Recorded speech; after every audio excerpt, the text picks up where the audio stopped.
Maliko no maliko ka anga fulbe bela jele biye tene abril kalo kletan gele samba fla ani mugal fla ambalma o bisimila malak cuka don kibaru keneka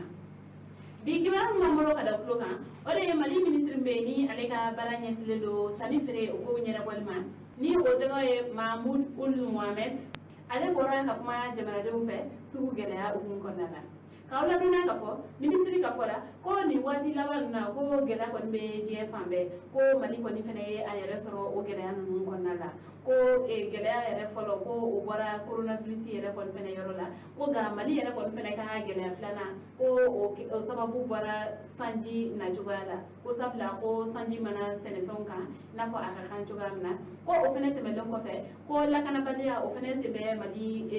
baloko geleala woni anta galaje ko famun be no ni seneka na ke yoronna ko la kana balla ke sababu ye senege fe unchena o yoron chamana ko ado yere kon fene la senema sekake o kama ministry ale ayire ka fo ko mali jamana nyamo ko ulwe wulika jo chama sabati wala sa juga na sukube sekano waya jamana de umma ministry ale ayire ka fo ko uluni mali jagobati ko ni sigila ka kuma wala sa juga na fen chama ko ni seka soro no wayala ko o le sababu yala wala sa fere fe ka do mali kono ko uye empon nun ko ni ka ulu songo bi ko sobe ko ga o benata ko je geleya o ko ni fene be do su ko nala o kama mali jamana nyamo o ulu ni jagobati ko ni benamuka o de ka fo ko malum seni ko o toni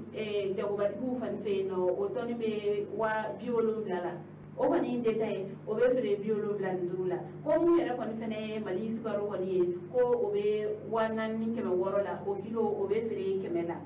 sukaro fene be bo jamana ko kangalu ko o be waduru ale ni keme durula o kilo be fere keme nuba ko mu ye mali tulu yere ko ni fene ko o bidon ko ni be wa saba ani keme worola o litri be fere keme flala ko tulu fene be bo ko kankado ko o bidon o ko ni be wanan ale ni keme nanna ko o litri be fere keme fla ani binani ni fen nu ko fe ko farini ale yere ko ni fene boro o be wadurula ni fen nu ko fe u datara se buru ale ni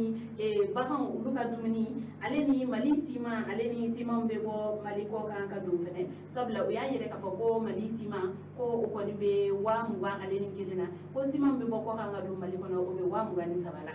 koga ko wala sa juga na ka seka ni so ngonu la kolosi ko ubena jakulu do sigi senga munu be jigi su kono lawla wala sa kata sega lu ko dike no asoro ni mo ko teka fere fen no fere so wero la sanfe munte ni so ko fale ni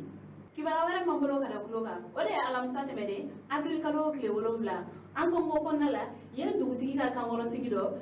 majugo do tarani oyi kibara msara ma ulko ne ayire ka fo ko majugo do ko ne dugutigi ale ka kangoro sigido ne ni ga tani ni nchei ko ni ko uko ni kele ka ni ma ko fale mne uye aka telefoni minala ni ka adogo ke do wele ka yiro la ka fo ko ulko ni tarani ni ma ko fale ni ga ulele ko ni fene ma kele munye u mason ka usufo wa uye jamine uno tara yorom na fene o fene masika do ngai la ka fo ko seka lu kon besina wala sa joga na dutika kangoro tigi o seka ye joga yana kawla do na ka fo ko ni yoro kele yero kon fene lay no ko gasi ko abe kalu dama do